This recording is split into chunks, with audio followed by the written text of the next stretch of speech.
The Canadians fight like wild men. They attack in the dark. They attack in the rain.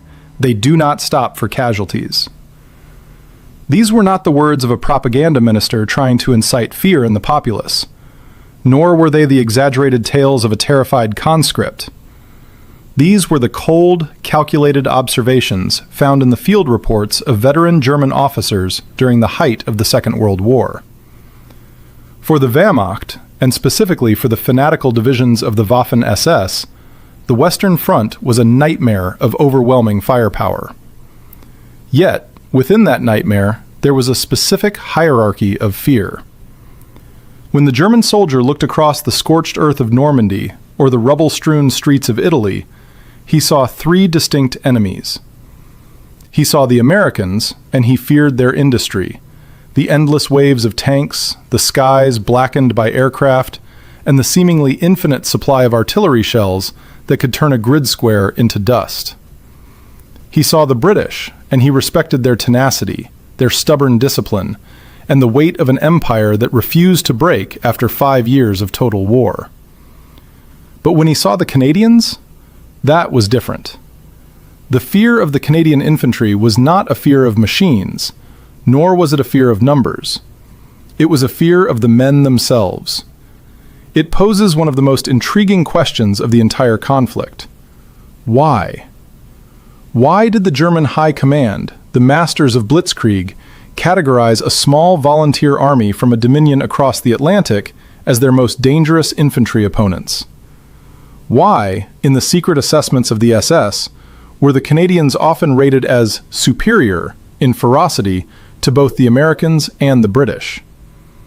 The answer does not lie in the grand strategy maps of generals like Eisenhower or Montgomery.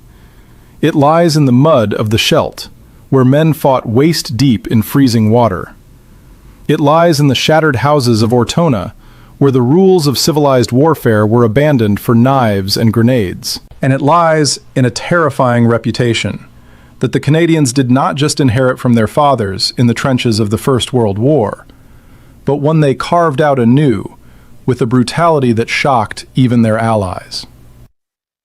To understand this anomaly, we must first strip away the modern image of Canada. Today, the world sees a nation of peacekeepers, defined by politeness and diplomacy. But the Canada of 1939 to 1945 was a different entity entirely. It was a nation forging its identity in fire.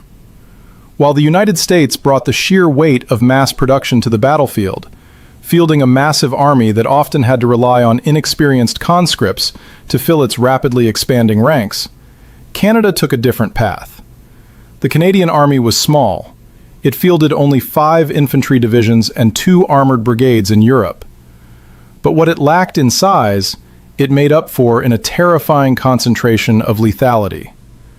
Unlike the American model, which circulated troops constantly, or the British model, which was exhausted and battle-weary from fighting alone since 1940, the Canadians spent years in Britain, waiting. They trained, they drilled, they hardened. They adopted the doctrine of shock infantry, a philosophy that prioritized aggression, initiative, and violent momentum over caution. By the time they were unleashed upon Fortress Europe, the average Canadian soldier was not just a volunteer. He was a coiled spring of pent-up aggression. The Germans quickly realized that these were not men who fought for territory alone. They fought with a personal intensity that was unnerving. While an American unit might call in an airstrike to clear a machine gun nest, and a British unit might flank it with cautious maneuver, the Germans found that Canadian units were startlingly willing to close the distance, storming positions head-on in conditions that other armies deemed impossible. The disparity was evident in the eyes of the enemy. Intelligence reports captured from the German 71st Infantry Division in Italy noted a distinct shift in morale when they realized they were facing the Canadier. The report stated bluntly, "The Americans kill you with their equipment. The British kill you with their persistence. The Canadians kill you because they want to."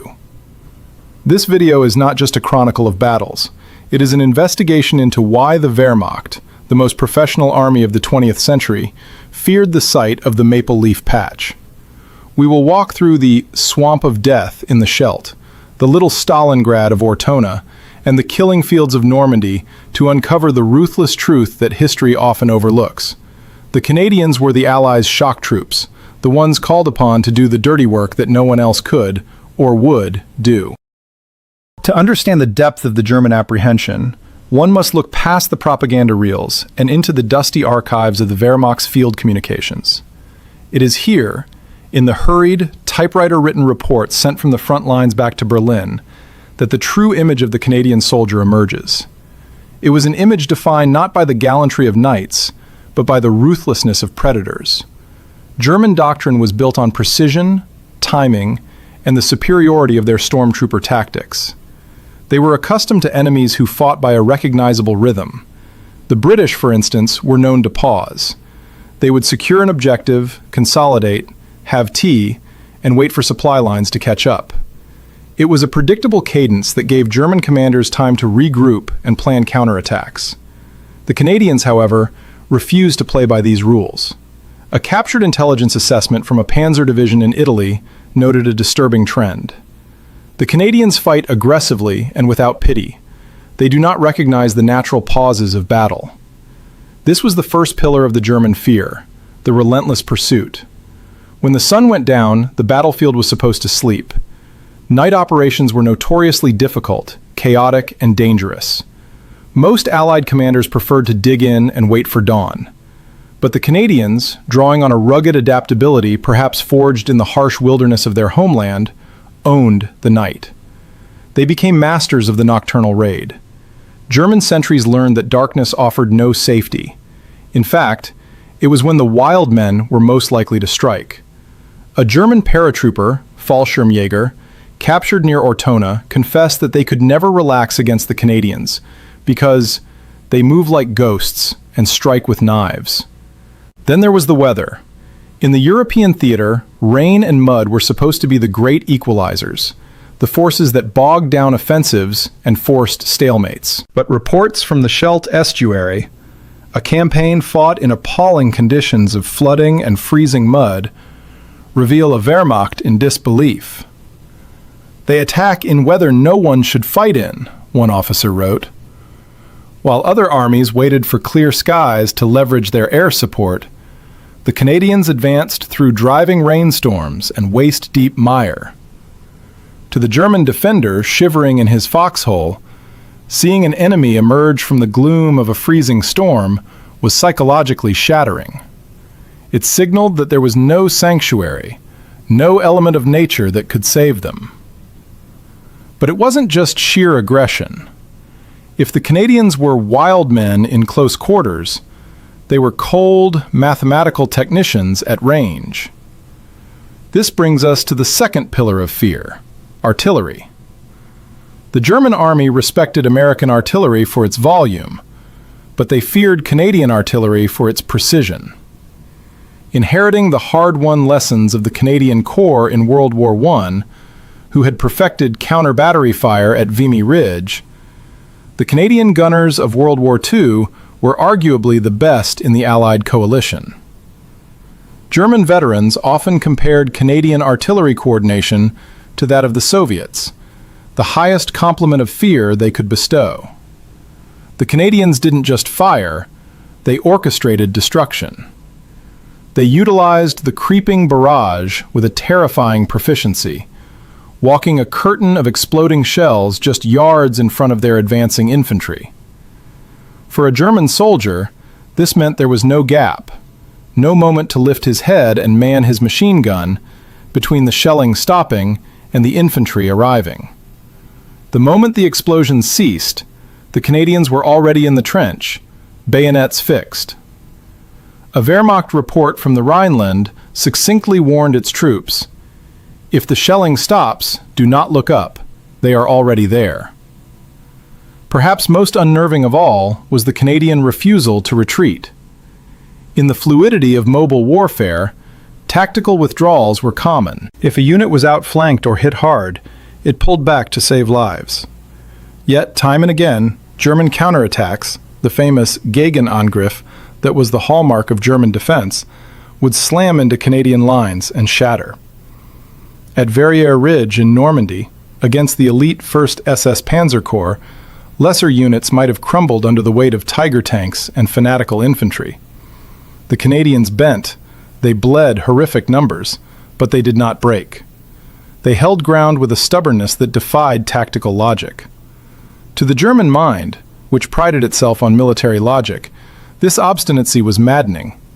It turned minor skirmishes into grinding wars of attrition that the dwindling German forces could not afford to fight. However, there is a darker shadow cast over this reputation, one that goes beyond tactics and grit.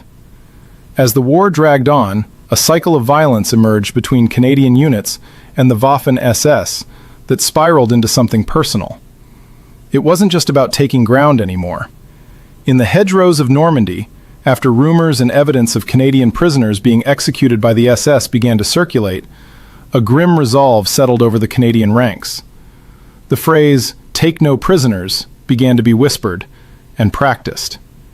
The Germans realized that in the Canadians, they were facing an enemy who had tapped into a reservoir of cold fury. They weren't fighting reluctant draftees. They were fighting men who had crossed an ocean to settle a score. This psychological edge is what led a German commander to issue a stark warning to his replacements. Be careful of the Americans, they have the tanks. But be terrified of the Canadians, for they have the hate. Yet, this general reputation was only the prelude. The true test of this fear would be written in blood in 3 specific nightmares: a flooded estuary, a medieval town turned into a slaughterhouse, and a beach of doom. Reputation is one thing. Reality is another.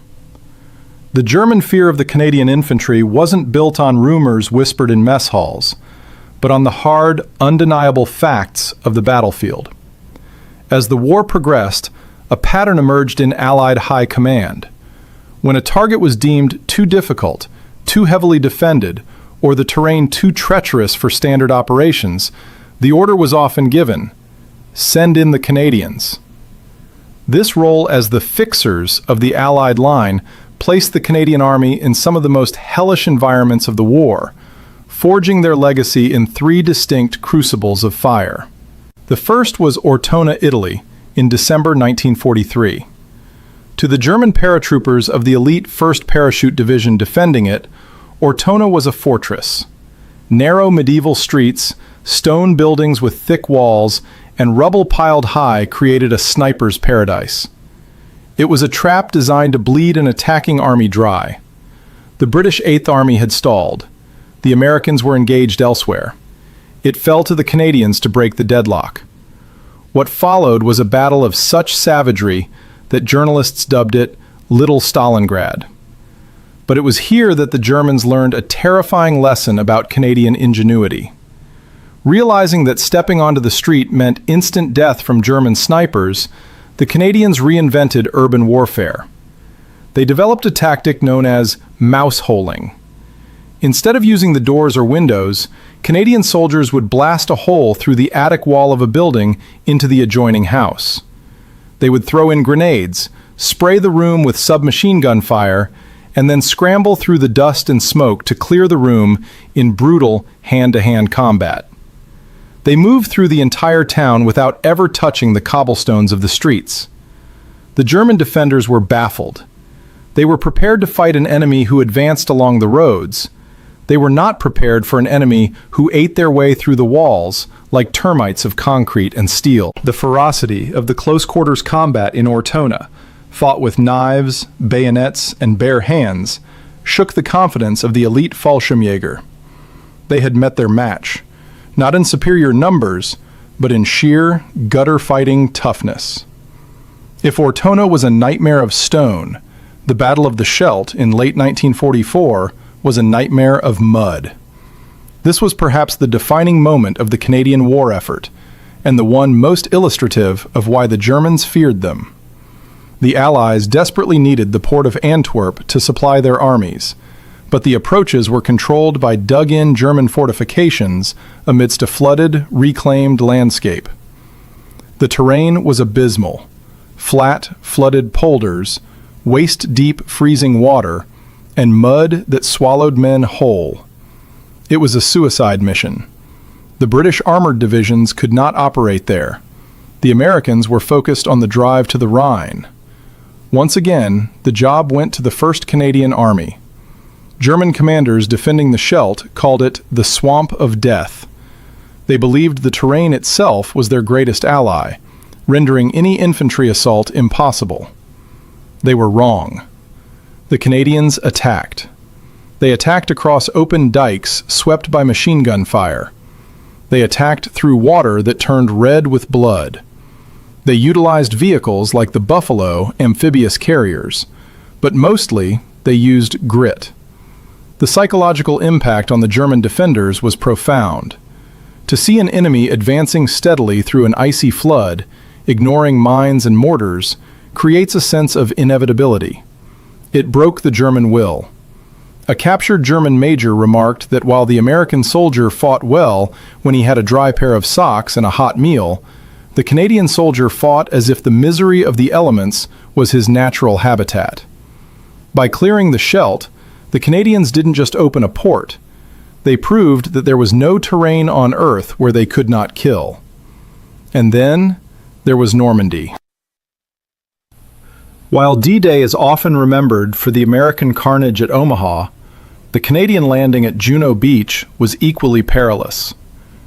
Facing bunkers, seawalls, and a rising tide that delayed their landing craft, the 3rd Canadian Infantry Division stormed ashore directly into the teeth of the Atlantic Wall.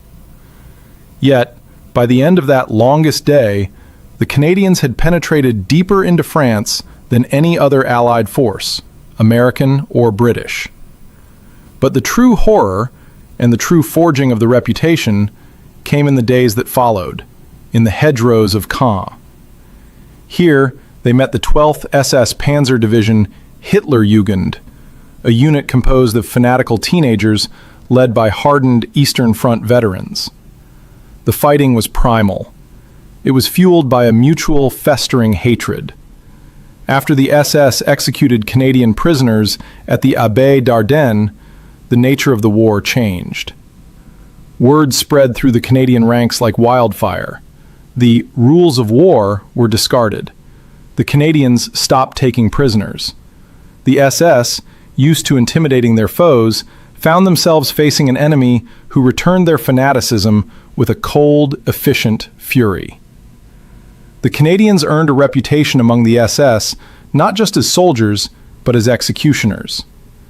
In the meat grinder battles for Caen and the Falaise Pocket, the Canadians were the anvil upon which the German army was smashed. The fear they inspired was so great that German units would often desperately try to surrender to British or American units on their flanks, rather than face the Canadians directly in front of them. From the rubble of Ortona to the mud of the Scheldt and the hedgerows of Normandy, the message was clear. The Canadians were not just participating in the war, they were ending it, one brutal yard at a time. To fully grasp the unique standing of the Canadian infantry, we must place them side by side with their brothers in arms. The Allied invasion of Europe was a coalition effort, a massive trident thrust into the heart of the Third Reich. But to the German commanders observing from their bunkers, the 3 prongs of this trident, American, British, and Canadian, felt very different when they pierced the skin. First, consider the Americans. By 1944, the United States Army was a force of nature. To the German High Command, the Americans represented the terrifying inevitability of industrial warfare. They possessed a logistical tail that was the envy of the world. If a German Tiger tank destroyed a column of 5 American Shermans, the next day 10 more would appear on the horizon. The German fear of the Americans was a fear of suffocation. They knew they could not win a war of attrition against a nation that could manufacture tanks faster than Germany could manufacture bullets. However, regarding the infantry specifically, the German assessment was often critical. In the internal memos of the Wehrmacht, American infantry units were frequently described as brave but inexperienced. The U.S. Army expanded so rapidly that many units entering combat in 1944 were green. They relied heavily on their overwhelming firepower to solve tactical problems. If an American unit encountered a machine gun nest, they would often halt and call in an airstrike or a massive artillery barrage to level the entire grid square. It was effective, yes, but it was impersonal. It lacked the tactical nuance of close quarters aggression. The German soldier feared the American machine, but he believed that man for man, on a level playing field, he was superior to the American GI. Then, consider the British. The British Army was the seasoned veteran of the conflict. They had been fighting since 1939, enduring the humiliation of Dunkirk, the Blitz of London, and the scorching sands of North Africa. By the time they reached Normandy, the British soldier was highly disciplined, stoic, and technically proficient. But the British Army was also tired. After 5 years of total war, Britain was running out of men. This demographic reality bled into their tactical doctrine. Field Marshal Montgomery and his commanders were notoriously cautious. They fought a bite and hold style of warfare, designed to minimize casualties. They would take an objective and immediately dig in, refusing to overextend. While the Germans respected the British Tommy for his tenacity and defense, they did not fear his unpredictability. They knew the British would rarely take insane risks. They were a known quantity, steady, dangerous, but methodical. And then there was the Canadian. The Canadian Army occupied a terrifying middle ground that combined the strengths of both allies while discarding their perceived weaknesses. Like the British, they were equipped with the best of the Commonwealth's doctrine and training. They were disciplined and knew how to coordinate artillery and armor with a sophistication that matched the Royal Army. But unlike the British, they were not war-weary. They were fresh. They had the high morale and physical robustness of a volunteer force that had been training for this moment for years. And like the Americans, they possessed an aggressive, can-do spirit, a frontier mentality that valued initiative and improvisation. But unlike the Americans, they were not green. The core of the Canadian Infantry was composed of long-serving volunteers who had honed their skills in the commando training grounds of Scotland before ever setting foot in France. This combination created a soldier that the Germans found impossible to categorize, and thus impossible to counter. The Canadians fought with the technical precision of the British, but attacked with the reckless abandon of a fresh American unit. German General Eberhard Kinzel, analyzing the Allied forces, noted that while the British would stop to consolidate, the Canadians would keep coming. They practiced deep battle. When they broke through a line, they didn't just dig in, they swarmed into the rear areas, disrupting supply lines and command posts. They were shock troops, in the truest sense of the word. Furthermore, there was a political dimension that translated into battlefield ferocity. The Canadian generals, like Guy Simons, were not just fighting for ground, they were fighting for national identity. Canada was a small nation trying to prove its worth on the global stage. They demanded complex, high-prestige objectives to show the world what they could do. This filtered down to the common soldier. They weren't just fighting as a subordinate unit of the British Empire. They were fighting as Canadians. This nationalistic pride forged a unit cohesion that was incredibly difficult to break. The German soldier on the ground felt this difference visceral. Facing an American sector meant enduring an artillery storm. Facing a British sector meant a grinding battle of attrition. But facing a Canadian sector meant you were likely to be attacked at night, in a rainstorm, by men who knew exactly how to use their bayonets and who seemed to take a grim satisfaction in the intimate brutality of infantry combat. As one captured officer from the 12th SS Panzer Division supposedly remarked during an interrogation, "We knew when we were fighting the Canadians. The fighting was harder, the shelling was closer, and there was no mercy." It wasn't that the Canadians were supermen, it was that they were the perfect storm of training, motivation, and timing. They arrived on the battlefield when the Germans were vulnerable, and they struck with a hammer that was both heavy and incredibly sharp. So, we return to the question that haunts the archives of the Second World War. Why did the mighty Wehrmacht, the conquerors of Europe, tremble at the sight of the Canadians? It was not because the Canadian army was invincible. They bled, and they bled heavily. In fact, the casualty rates for Canadian infantry units in Normandy were among the highest of any Allied nation. But it was precisely this willingness to bleed that terrified the enemy. The Germans were students of war. They understood logic, tactics, and self-preservation. In the Americans, they saw a mirror of the future, a war fought by machines and overwhelming logistics. In the British, they saw a mirror of the past, a war fought by empire and stubborn discipline. But in the Canadians, they saw something primal. They saw an enemy that fought not for global strategy, but for the inch of ground directly in front of their boots. The Canadian infantryman became the boogeyman of the Western Front because he broke the psychological contract of modern warfare. He attacked when it was irrational to attack. He fought when he should have retreated. And he carried a grudge that turned professional soldiers into ruthless avengers. From the sniper-infested ruins of Ortona to the flooded dikes of the Scheldt, the Canadians did the dirty work. They were the shock army of the British Empire, the sledgehammer pulled from the glass case only when the door refused to open. This reputation came at a terrible cost. Being the best meant being sent to the worst places. The names of the battles, Dieppe, Ortona, Verrières Ridge, the Scheldt, the Hochwald Gap, are not just victories, they are graveyards. But in those graveyards, a new national identity was born. Canada did not emerge from World War II as merely a colony of Britain. It emerged as a nation forged in fire, demanding a seat at the table not because of its size, but because of the weight of its sacrifice. For the German soldier shivering in his foxhole in 1945, watching the relentless advance of the khaki-clad troops from the north, the nuance of geopolitics didn't matter. All that mattered was the fear, a fear that was uniquely Canadian. Perhaps the most chilling epitaph for the German experience against Canada was found not in a history book written decades later, but in the immediate, terrified assessment of a German officer from the 346th Infantry Division.